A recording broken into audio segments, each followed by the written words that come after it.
ऐसा तो नहीं है कि इनका ये प्लान था कांग्रेसियों का इस देश को अस्थिर करने का, क्योंकि जिस तरीके से राहुल गांधी या कांग्रेसी पूरे देश में ऐसे कृत्य कर रहे हैं, जिस तरीके से राहुल गांधी विदेशों में जा करके इस देश की सरकार को अस्थिर करने का कार्य कर रहे हैं, जिस तरीके से युवाओं को भड़का रहे हैं, इससे कहीं ना कहीं संदेह पैदा होता है कि शायद ऐसे जो घटनाएं हो रही हैं, आतंकवादी जो गतिविधियां बढ़ रही हैं देश में, कहीं ना कहीं कांग्रेस का हाथ हो सकता है। दूसरी बात, आज मैं देश आपके माध्यम से देश के प्रधानमंत्री को आग्रह करूंगा कि इस देश में जनसंख्या नियंत्रण कानून सख्ती के साथ लागू हो और जितने भी घुसपैठिए हैं उनको तुरंत इस देश से निष्कासित किया जाए।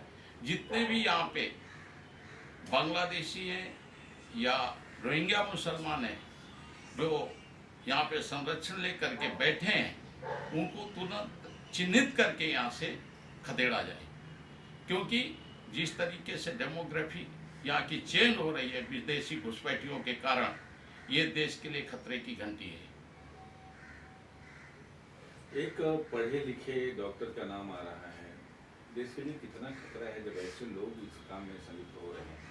देखिए, लोग कहते हैं कि कोई धर्म में आतंकवाद नहीं सिखाता है, ये सही बात है, कोई भी धर्म आतंकवाद नहीं सिखाता है, मगर मजहब आतंकवाद सिखाता है, चाहे वो कितना भी शिक्षित क्यों ना हो जाए।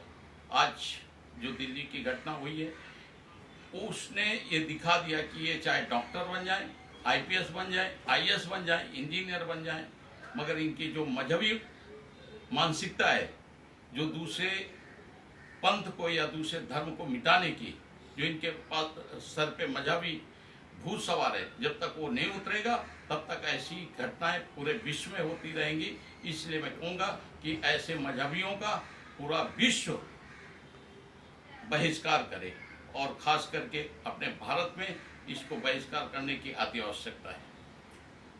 मोदी जी ने कहा है कि इसमें जो भी दोषी हैं बख्शा नहीं जाएगा। आपको क्या लगता है किसी देश का, पाकिस्तान का हाथ है इसमें? देखिए, ये तो पाकिस्तानी नहीं है, हमारे देश में ही इतने स्लीपर सेल बैठे हुए हैं कि हमें पहले उनको खदेड़ने की आवश्यकता है, उनकी ऊपर निगरानी रखने की आवश्यकता है, उसके बाद हम अन्य देशों पे आक्षेप करें। वो पुलवामा में भी अटैक हुआ था, उसमें भी कुछ ऐसी ही चीजें देखने को मिली थी। नहीं, ये तो मैंने कहा ना कि जो लोग बोलते हैं ना कि आतंकवाद का कोई धर्म नहीं होता है, आतंकवाद का मजहब होता है, और ये सारा चीजें सिद्ध होती हैं कि मजहबी लोग ही आतंकवाद फैलाते हैं। ज्योति जी, आपके प्रेस कॉन्फ्रेंस में आप लगातार कांग्रेस को अटैक करते हैं, ऐसा क्यों करते हैं आप? देखिए, कांग्रेस ने जब से देश आजाद हुआ है, केवल लाल बहादुर शास्त्री जी को छोड़ दिया जाए, सरदार वल्लभ भाई पटेल जी को छोड़ दिया जाए, तो जितने भी कांग्रेसी नेता हैं, जितने भी कांग्रेसी नेता आज तक हुए हैं, वो सारे के सारे सनातन विरोधी रहे हैं, सनातन को नष्ट करने का कार्य किया है, सनातन को नष्ट करने के लिए संविधान तक को उन्होंने बदला है। इसलिए मैं कांग्रेस को सीधा सीधा, और जिस तरीके से राहुल गांधी का पिछले 10 साल से व्यवहार रहा है सत्ता के लिए, वो आदमी इतना गिर गया कि जाकर के विदेशों में जो देश के षड्यंत्रकारी आतंकवादी हैं, जो इस देश को खंडित करना चाहते हैं, उनके साथ बैठ करके मीटिंग करता है। तो ये दिखाता है कि कांग्रेस का हाथ आतंकवाद के साथ। सर, ये भी देखा गया अक्सर जब चुनाव आता है तभी कोई ये सब घटनाएं होती है, पुलवामा हो गया, ये दिल्ली कांड हुआ, ऐसी कोई घटनाएं होती क्यों? चुनाव के पहले, जब 11वें चुनाव है, अब ये घटना हुई है। बहुत अच्छा सवाल किया। मैं आपसे पूछना चाहता हूँ, मुंबई में जब बम ब्लास्ट हुआ तो क्या चुनाव था? मुंबई में जब रेलवे में आतंकवादी हमला हुआ 26/11 को, तभी क्या चुनाव था? तो आप ऐसा कैसे कह सकते हैं कि चुनाव होता है तभी होता है? इसके पहले तो हम रोज घर से निकलते थे तो हमें मतलब ये नहीं समझ आता था कि हम शाम को सही सलामत घर में पहुंचेंगे कि नहीं पहुंचेंगे। अभी तो 10 साल से ये घटना, वही तो मैं कह रहा हूँ, 10 साल हो गए, कोई भी ऐसी घटना नहीं घटी। जैसे ही मोदी जी की सीटें कम आई, जैसे ही भाजपा की सीटें कम आई, वैसे ही घटनाएं बढ़ गई।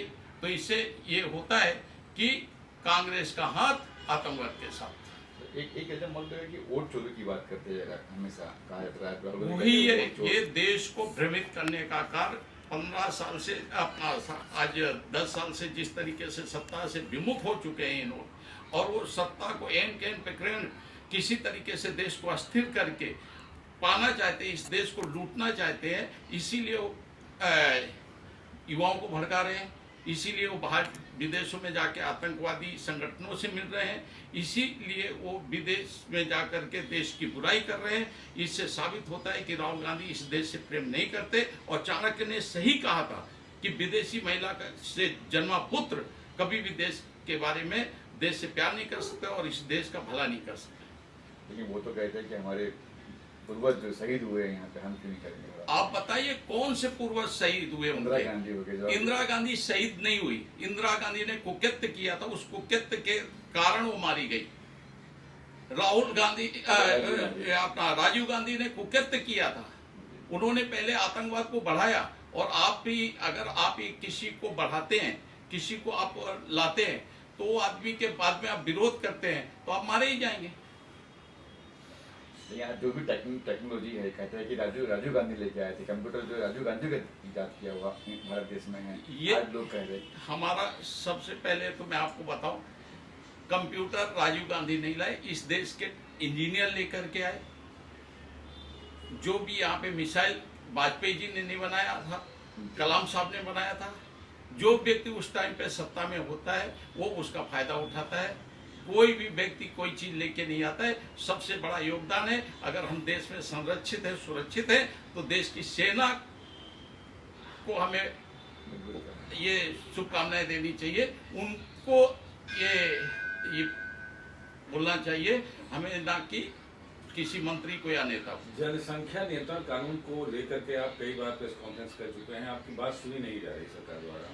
देखिए, अगर जनसंख्या नियंत्रण कानून अब जल्दी लागू नहीं होगी, मैंने प्रधानमंत्री को, राष्ट्रपति जी को और देश के सुप्रीम कोर्ट को, तीनों जो मुख्य हमारी धाराएं हैं, वहां पे मैंने पत्र व्यवहार किया है।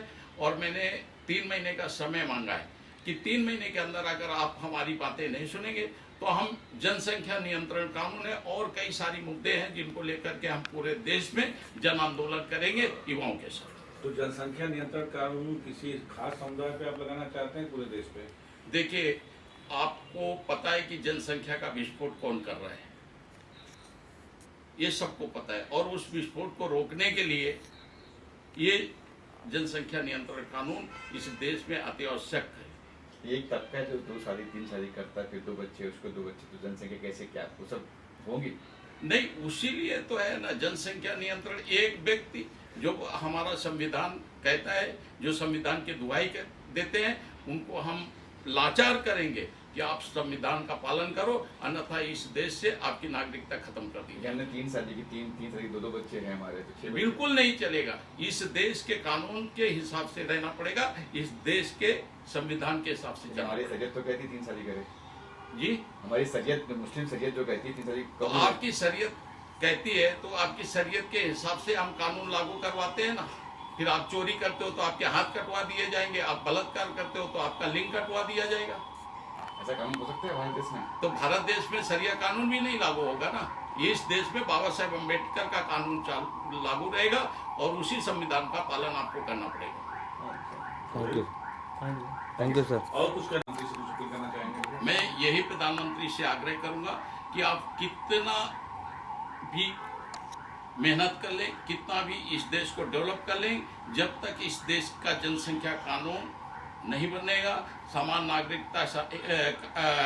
नागरिक संहिता कानून नहीं लागू होगा, तो इस देश का भला नहीं हो सकता है। मैं देश के साधु संतों को कहूंगा कि आप कितने भी मंदिर बनवा लो, कितनी भी पद यात्रा कर लो, आपकी सारी की सारी मेहनत बेकार जाएगी। ये ज्यादा दिन नहीं है, 10 से 5 साल। इसलिए आपको सारे लोगों को, और मैं साथ में जो विपक्ष में बैठे नेता हैं उनको भी कहना चाहूंगा कि इस देश में आपकी नेतागिरी तभी तक चलेगी जब तक सनातन व्यवस्था यहाँ पे है, तभी तक ये संविधान सुरक्षित है, तभी तक ये राष्ट्र सुरक्षित है। एक सवाल और सनातन की बात पद यात्रा की बात कर रहा हूँ, पहले राहुल गांधी ने भी की थी और उससे काफी इफेक्ट पड़ा, कांग्रेस को भी फायदा हुआ था, ऐसा कांग्रेस मानती है। आप क्या मानते हैं? देश की जनता जागरूक है, और बिहार का जो इलेक्शन है उसके परिणाम, उनकी यात्रा का परिणाम घोषित कर देंगे। कल के दिन तक आप इंतजार करिए। राजू दास महाराज के बेहद करीबी आप हैं, बाबा बागेश्वर धाम बैठे हुए हैं धरने पे, अनशन पे, यात्रा में हैं, तो आप क्यों भागीदार उसका नहीं बने, उसका हिस्सा क्यों नहीं बने, क्या वजह है? नहीं, मैंने तो यात्रा शुरुआत करके आई, मुझे कुछ और काम थे और यात्रा खत्म होते होते मैं वहीं पे शामिल हूँ। तो क्या है उस यात्रा का मकसद, क्या है, उस पर क्या कहना चाहेंगे? उसमें यही है कि हिंदू राष्ट्र घोषित हो। तो मेरी चर्चा भी हुई कि हम कुछ कार्य अच्छा कर रहे हैं, सरकार कार्य अच्छा कर रहे हैं बागेश्वर के महंत धीरेन्द्र शास्त्री जी, मगर कुछ कमियां हैं, और कमियां ये हैं कि मुद्दे थोड़ा सा गंभीर नहीं है। उनको सबसे पहले अगर मुद्दा उठाना चाहिए था तो, और उनको पदयात्रा करना चाहिए तो देश की जनसंख्या नियंत्रण कानून के खिलाफ उठानी चाहिए थी, समर्थन में, देश में जनसंख्या नियंत्रण कानून के समर्थन में करनी चाहिए थी। उनको अगर पदयात्रा करनी चाहिए थी तो सामान्य नागरिक संहिता के लिए करनी चाहिए थी। उसके बाद तो हम फिर हिंदू तो है ही है। आज हमारा देश, प्रधानमंत्री जो है हिंदू है, राष्ट्रपति हिंदू है, देश का मुख्य न्यायाधीश हिंदू है।